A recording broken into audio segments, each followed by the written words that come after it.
Olá pessoal, eu me chamo professor Jairo Ataíde. Nós vamos começar o nosso curso de Matemática Básica, preparatório para exames e classificatórios.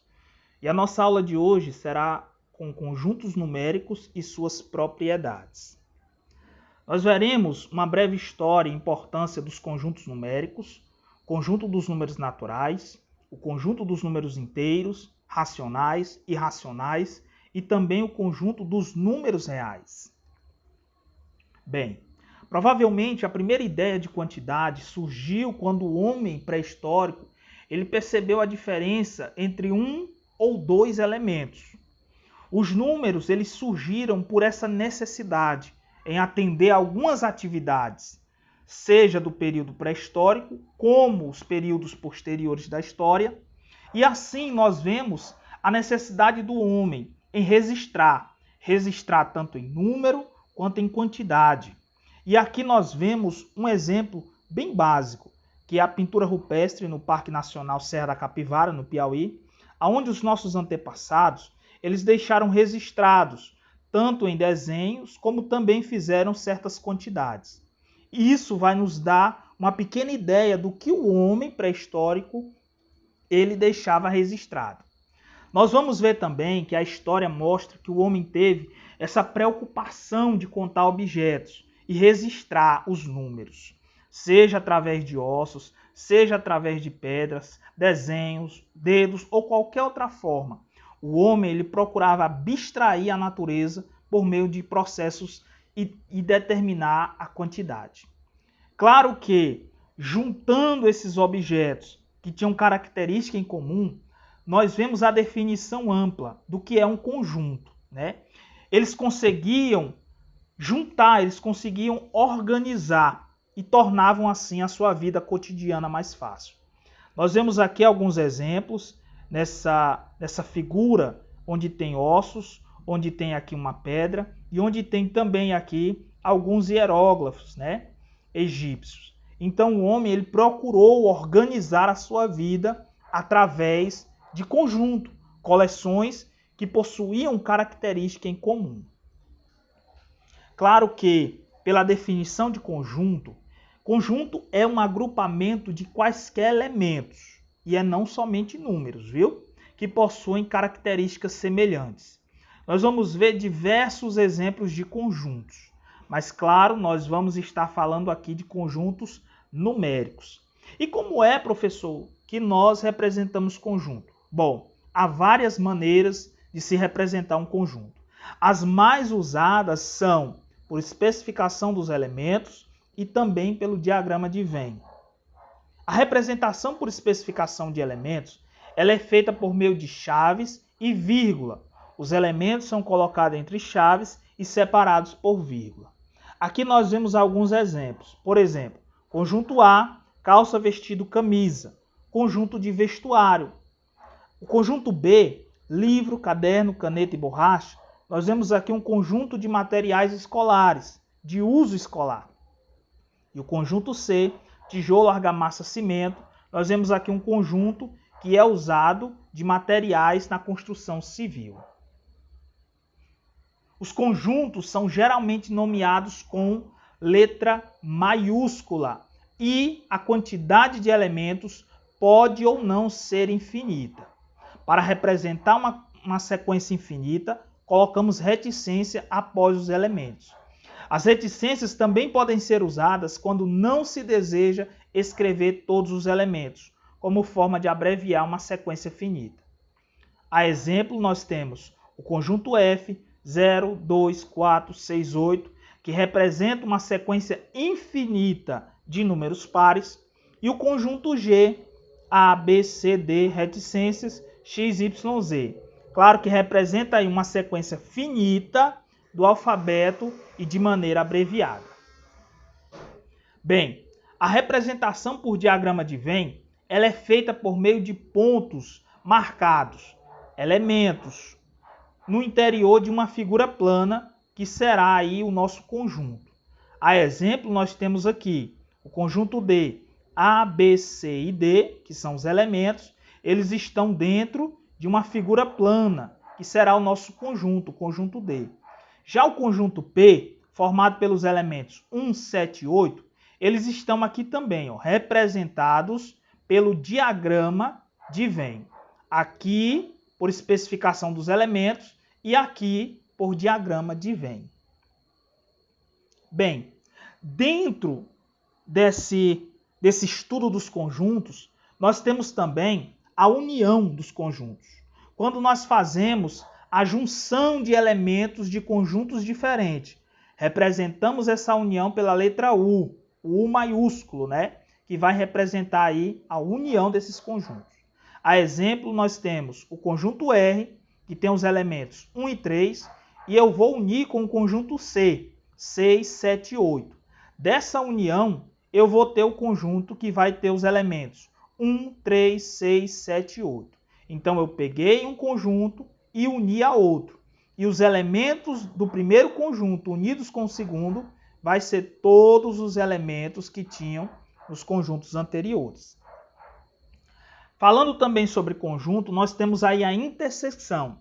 Os conjuntos podem ficar entrelaçados quando possuem um ou mais elementos em comum.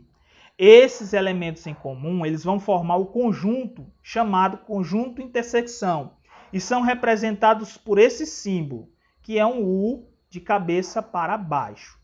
Exemplos. Eu tenho aqui o conjunto A, formado pelos elementos 1, 2, 5, 6 e 9. E tem o conjunto B, formado pelos elementos 0, 2, 3, 4, 6 e 8. Quando eu faço a intersecção, o que é a intersecção? É os elementos em comum. Está no conjunto A o 2, está no conjunto B o 2. Está no conjunto A o 6, está no conjunto B o 6. Então, a intersecção do conjunto A com o conjunto B será os elementos 2 e 6. Isso é o que nós chamamos de intersecção de conjuntos. Para começar o nosso estudo de uma forma mais aprofundada, é necessário que nós venhamos conhecer alguns dos principais símbolos matemáticos que nós usamos, seja em conjunto, seja no decorrer dos nossos estudos. Aqui o símbolo mais, né, que significa positivo ou soma. O negativo e a subtração. A multiplicação, que vai ser representado por todos esses símbolos. A divisão, que é representado por todos esses símbolos aqui. Menor que, lembrando que eu vou sempre ver o elemento da minha esquerda para a direita. Então, da minha esquerda para a direita, esse elemento da esquerda é menor que o da direita.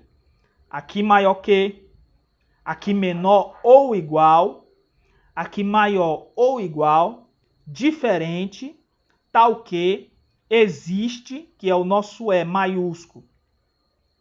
Ao contrário, não existe, que é o mesmo E do existe, só que cortado, pertence, não pertence, é subconjunto ou estar contido, intersecção, união, chave, igual, para qualquer que seja ou para todo, e essas duas barrinhas que nós chamamos de módulo ou valor absoluto. Bem, agora nós vamos falar sobre o conjunto dos números naturais. O conjunto dos números naturais, ele é representado pelo símbolo n, é ordenado e infinito. Se somarmos uma unidade ao número natural n, o resultado é um número n mais 1. E o resultado será o seu sucessor de n. E o seu antecessor é n menos 1. Como assim, professor? Tomamos n igual a 2. Se eu pego 2 mais 1, 3. 3 é o sucessor de 2. E se eu pego 2 e tiro 1, vai ficar 1. 1 é o antecessor de 2. Então, para todo número natural n, quando eu faço n mais 1, eu estou falando que é o seu sucessor, e quando eu faço n menos 1, é o seu antecessor. Podemos representar o conjunto n como sendo n igual 0, 1, 2, 3, 4, 5 e infinitamente. Os subconjuntos de n. O conjunto formado pelos números naturais pares, P, é uma parte de n. Podemos então dizer que P é subconjunto de n, ou que P está contido em n. Aqui nós temos o conjunto N dos naturais e aqui nós temos o conjunto P pares, ou seja, P é subconjunto de N, está contido. Outros subconjuntos que nós temos também dos números naturais é os números naturais ímpares, né? Que é 1, 3, 5, 7, 9, infinito. E o conjunto dos números naturais sem o zero. Lembrando que, para mim representar qualquer que seja o conjunto, ele sem o zero, eu preciso colocar esse asteriscozinho aqui em cima dele. Então, N asterisco é igual a 1, 2, 3, 4, 5 e o infinito. O conjunto dos números inteiros, né, que é constituído pelos números naturais e os seus opostos, ou simétricos. Esse conjunto é representado pelo símbolo Z, ou simplesmente Z, e podemos representá-lo como infinito, menos 3, menos 2, menos 1, 0, 1, 2, 3, infinito. Ou Z é igual ao infinito, menos 3, menos 2, menos 1, 0, mais 1, mais 2, mais 3, infinito. Lembrando que do zero para a minha direita ao infinito é os números naturais. E aqui eu somando os números inteiros que são também negativos, né? Então, o conjunto dos números inteiros, ele é os números naturais mais os opostos. E os subconjuntos dos inteiros? Esse conjunto possui alguns subconjuntos, que são os inteiros não nulos, que vai ser todos os números inteiros, menos os zeros, que ele tem um asterisco.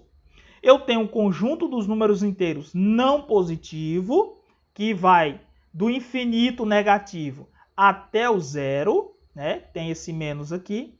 E tenho também o conjunto dos números inteiros negativos sem o zero, que ele tem um asterisco e o menos 1, ou seja, do infinito negativo até o menos 1. O conjunto dos números inteiros, ele é completo. E o conjunto N, que é dos números naturais, ele está contido ou faz parte do conjunto dos números inteiros, como vemos aqui, ó, os naturais e aqui os inteiros.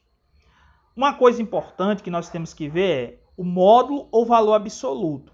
Vai ser a distância entre dois pontos em uma reta, para representar sempre um valor positivo. Por quê? Porque não existe distância negativa. Vamos a um exemplo? A distância entre o ponto A e o ponto B é o módulo de menos 4, ou aquelas duas barrinhas e o menos 4 dentro. Vai ser igual a 4 positivo. Então, quando eu coloco um número, seja ele negativo, seja ele positivo, dentro do módulo, ele vai sempre ter o valor absoluto, ou seja, positivo. O conjunto dos números racionais é formado por todos os números que podem ser escritos na forma de fração, com numerador e denominador inteiros, e o denominador diferente de zero. O símbolo desse conjunto é o Q, de quociente, e podemos representá-lo da seguinte forma. Conjunto Q dos racionais é igual a A sobre B, tal que o A pertence ao conjunto dos inteiros e B pertence também ao conjunto dos inteiros, porém não nulos, ou seja, B é diferente de zero. A exemplo, nós temos 2 dividido por 5, que dá 2/5 ou 0,4. 17 dividido por 9, que é 17 nono, ou 1/8 nono, ou 1,888 e infinito.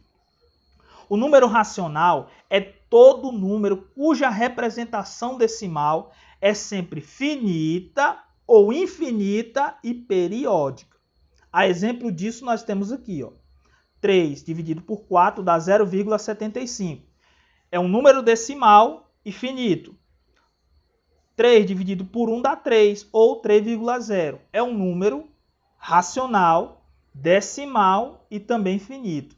Mas 5 dividido por 6 é 0,8 e aqui nós temos uma dízima periódica e infinita. É um número racional também. A respeito das dízimas periódicas, toda dízima periódica indica um número racional. pois pode ser transformada em fração, onde é chamada de fração geratriz. Algumas dízimas periódicas, elas podem ser simples, pois o período, a parte que se repete, aparece após a vírgula. A exemplo, nós temos aqui 0,333 infinito, 3,26 infinito, 0,248. Essa barrinha aqui em cima do 248, ela representa uma dízima infinita. Existem também as dízimas periódicas compostas, sendo que após a vírgula vem uma parte não periódica e depois a parte periódica. A exemplo, 0,362222 infinito, 1,5 9191 infinito. Então, as dízimas periódicas simples, o período, ele aparece após a vírgula. E as dízimas periódicas compostas, o período, ele vai aparecer logo depois da vírgula e um período não infinito. Ou seja, uma parte que não é periódica. Como todos os elementos do conjunto Z estão presentes no conjunto Q, dizemos que Z, conjunto dos números inteiros, é subconjunto de Q, que são os números racionais. Os números irracionais, né? Número irracional é todo número cuja representação decimal é infinita e não periódica. Enquanto os números racionais é infinita e periódica, o conjunto dos números irracionais, ele é decimal, infinito e não periódico. A exemplo disso, nós temos aqui raiz de 2, raiz de 5 e o número é. Se vocês prestarem bastante atenção, nós vamos ter um número decimal e logo após ele, né, nós temos aí, ó, um período infinito, mas não é periódico, ok? Nós vamos ter vários números infinito, mas não são periódicos. Os números irracionais notáveis. O número π é um número próximo de 3 e também irracional. Ele é chamado de π e o símbolo dele é esse aqui, ó. Seu valor aproximado é 3,141592 e infinito. O número φ é o número de ouro dos gregos, muito usado pelos gregos, tem uma história muito bonita, é o número φ. Ele vale 1,618033 e aí infinitamente.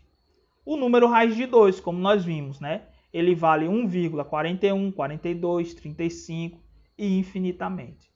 Então, assim como a raiz de 2, outras raízes quadradas não exatas de números naturais são exemplos de números irracional. Por exemplo, raiz de 3, raiz de 7, raiz de 30, 95, 120 e outros números irracionais. Agora nós vamos ver o conjunto dos números reais, né? É o conjunto que consiste na junção dos conjuntos de número racional e também os irracionais. O seu símbolo é o R e é representado da seguinte forma. O conjunto dos números reais é igual ao conjunto dos números racionais unido ao conjunto dos números irracionais. Então, não existe um número que seja ao mesmo tempo racional e irracional. Mas qualquer número racional ou irracional pode ser chamado de número real. Raiz de 7 é o número real e irracional. 4 sobre 7 é um número real irracional. Menos 4 é um número real irracional. Bem, o diagrama a seguir relaciona os conjuntos numéricos naturais, inteiros, racionais, irracionais e reais. Como nós vemos aqui, ó, nesse diagrama, o conjunto dos números reais ele está contido no conjunto dos números inteiros, que está contido no conjunto dos números racionais. Aqui nós temos o conjunto dos números irracionais e a união desses dois ele vai formar o conjunto dos números reais. Os intervalos reais. Os intervalos reais são subconjunto do conjunto R, ou seja, do conjunto reais. Nós vamos conhecer alguns deles. Aqui está o nome, o símbolo, o subconjunto e a representação gráfica da parte real.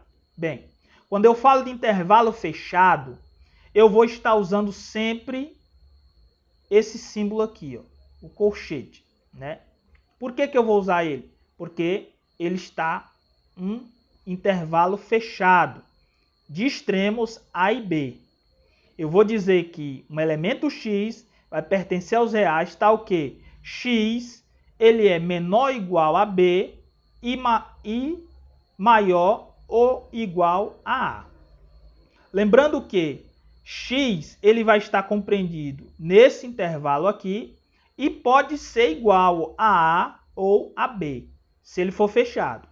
Agora, se o intervalo for aberto, eu vou usar esses parênteses, né? E aqui, x, que vai ser um elemento desse intervalo, ele pertence ao conjunto dos números reais, tal que x ele vai ser menor do que B e maior do que A. Note que, quando eu falo que ele é aberto, eu não vou dizer que ele é igual ao extremo. Por isso que ele vai ser aberto. Vai ser essa bolinha branca aqui, aberta. Quando ele é fechado, ele inclui aqui o extremo. Quando ele é aberto, ele não inclui. Ele vai estar entre eles ou no meio deles. E aí tem outros derivados. Intervalo fechado à esquerda e aberto à direita. Intervalo fechado à direita e aberto à esquerda.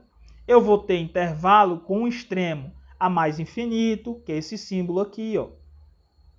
Eu vou ter um intervalo com extremos ao menos infinito, que vai ser esse daqui, e vou ter um intervalo com extremos no infinito, que é menos infinito e mais infinito, que nada mais é do que o conjunto dos números reais, né? Ele vai estar aqui contido em todo o conjunto dos números reais.